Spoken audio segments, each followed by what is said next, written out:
Bonjour et bienvenue dans ce chapitre 6 de cours d'algorithmique avec exercices corrigés. Dans ce cours, on va voir ensemble les structures alternatives. On les appelle aussi des structures de contrôle ou tout simplement des structures de test. Ça permet de faire des tests sur des résultats et faire des actions selon l'évaluation de ces tests. Alors dans ce cours, on va voir dans le premier point les alternatives simples, c'est-à-dire une alternative ou bien un test si condition alors faire quelque chose. On va voir un exemple avec un exercice corrigé. Ensuite, dans la deuxième partie, on va voir l'alternative complète si alors sinon avec exercice corrigé toujours. Et on va voir aussi les si imbriqués, c'est-à-dire si alors avec des sinon si plusieurs fois, n fois, avec un exercice corrigé toujours. Et finalement, je laisserai ce quatrième point à une autre vidéo, ça serait trop long. On va découvrir la structure de choix multiples, c'est-à-dire selon valeur faire quelque chose, avec exercice corrigé toujours. Alors c'est parti. Pour l'alternative simple, la syntaxe est la suivante. Si condition, alors faire des actions, une ou plusieurs bien sûr, et on fait fin de si. Donc toujours, je souligne les mots-clés réservés au langage algorithmique et je les colorie pour vous aider à les identifier. Alors l'algorithme correspondant à cette syntaxe est le suivant. On suppose qu'il y a des instructions déjà au-dessus de notre programme. Après, un losange qui permet de vérifier une condition. Voilà. Ce losange admet deux sorties, vrai ou faux. Donc, si la condition est vraie, on va exécuter des séquences ou bien des opérations. Je vais l'appeler séquence, un ensemble d'opérations. Et si la condition est fausse, donc là c'est faux, l'algorithme dans ce cas n'exécute rien et arrive à la fin ou bien à la sortie de la condition. Donc voilà.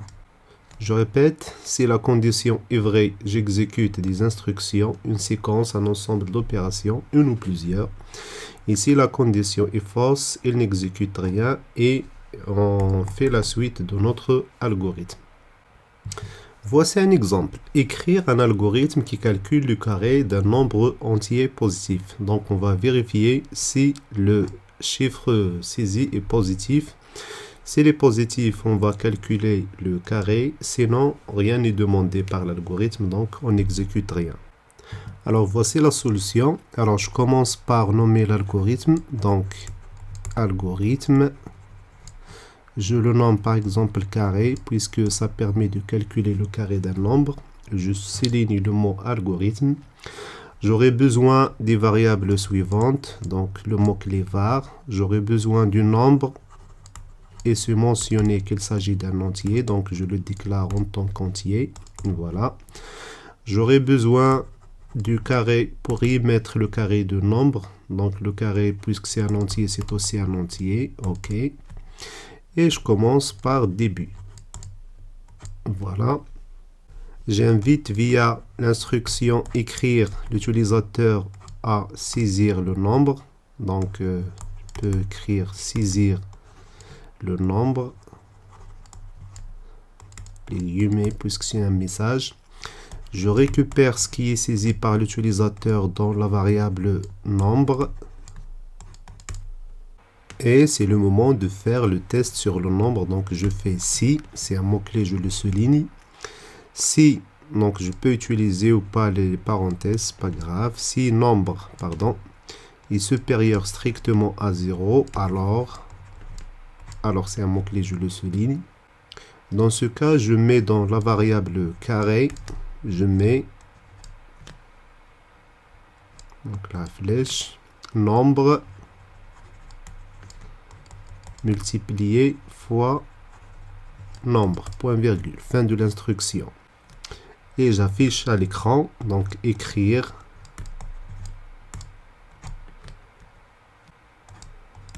le carré et deux points, deux guillemets, virgule, et j'affiche ce qui est contenu dans la variable carré. Alors, si, là, c'est fin de si, je le souligne, c'est un mot-clé réservé. Je fais un trait pour m'aider juste pour la lecture. Et je marque la fin de mon algorithme. Fin algorithme. Donc, début, et là, c'est fin. Et comme vous pouvez le remarquer, la syntaxe d'une alternative simple est la suivante. Si condition, alors fin de si. Donc là, il n'y a pas de sinon, c'est-à-dire si la condition n'est pas vérifiée. Le contraire de la condition, s'il est vérifié ou bien si la condition est fausse. C'est ce qu'on verra dans l'alternative complète. La syntaxe est la suivante. Si condition, alors faire quelque chose, une ou plusieurs instructions. Sinon, c'est-à-dire le contraire de la condition, si la condition n'est pas vérifiée, faire quelque chose et fin de si. Voici l'algorithme.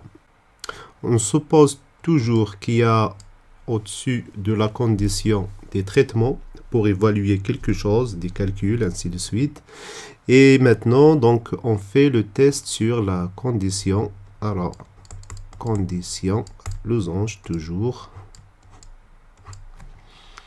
Alors ici, si la condition est vérifiée, c'est vrai. De l'autre côté, si la condition est fausse, je fais faux. Si c'est vrai, donc je vais exécuter l'action 1, un ou plusieurs. Donc lorsque je dis action, donc une ou plusieurs. Action 1.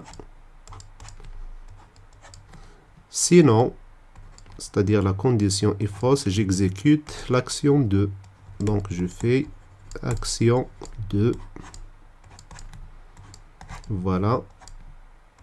Je joins les traits et on arrive à la fin pour continuer l'exécution de notre algorithme. Voici un exemple d'exercice. Écrire un algorithme qui calcule la taxe sur le chiffre d'affaires, sachant qu'il est de 10%. S'il est inférieur, c'est-à-dire le chiffre d'affaires strictement à 100 000 dirhams, et de 20% s'il est supérieur. Donc, à partir de 100 000 dirhams inclus, donc c'est supérieur à ce seuil. Alors, voici la solution. Alors, je commence. Algorithme. Je peux l'appeler calcul taxe. Donc, calcul underscore taxe. OK. J'aurai besoin des variables suivantes. J'aurai besoin de chiffre d'affaires que je peux nommer CA. C'est un réel, bien sûr. Point virgule. Et j'aurai besoin de taxe. Donc, j'écris taxe en majuscule. C'est aussi réel. Point virgule. Voilà, début de l'algorithme. Via l'instruction écrire, j'affiche à l'écran un message pour inviter l'utilisateur à saisir le chiffre d'affaires. Donc, je peux l'inviter de cette manière, saisir le chiffre d'affaires, le CA. OK. Ce qui est saisi par l'utilisateur, je le récupère et je le mets dans la variable CA. OK. Lire CA. Et à partir de là, une fois que j'ai la valeur de CA, je fais le si, la condition sur le CA. Si le CA est inférieur strictement à 100 000 dirhams, alors, dans ce cas, je mets dans la variable taxe, je mets donc 10% que je vais appliquer, donc c'est mentionné ici 10%, c'est l'équivalent de chiffre d'affaires fois 0,1 ou bien fois 10 divisé par 100, c'est 0,1. Donc si la condition est vérifiée, je mets dans la variable taxe chiffre d'affaires fois 0,1. Sinon, dans ce cas, c'est-à-dire cette condition n'est pas vérifiée, je mets dans taxe CA multiplié par 0,2, l'équivalent de 20%, c'est-à-dire 20 divisé par 100. Je mets la fin de si et je continue en affichant la taxe calculée. Donc, via l'instruction écrire, j'affiche la taxe est 2 points, virgule, j'affiche ce qui est contenu dans la variable taxe, point virgule, fin d'instruction et fin d'algorithme. Donc fin algorithme. Je souligne, donc ça commence ici, ça finit ici. Dans cette alternative complète, vous remarquez que j'ai un si et un sinon et fin de si. Donc un seul sinon. Mais il est possible d'avoir plusieurs si imbriqués. Voici la syntaxe. Mais comme la vidéo fait déjà 10 minutes, donc on laisse ça pour une prochaine vidéo.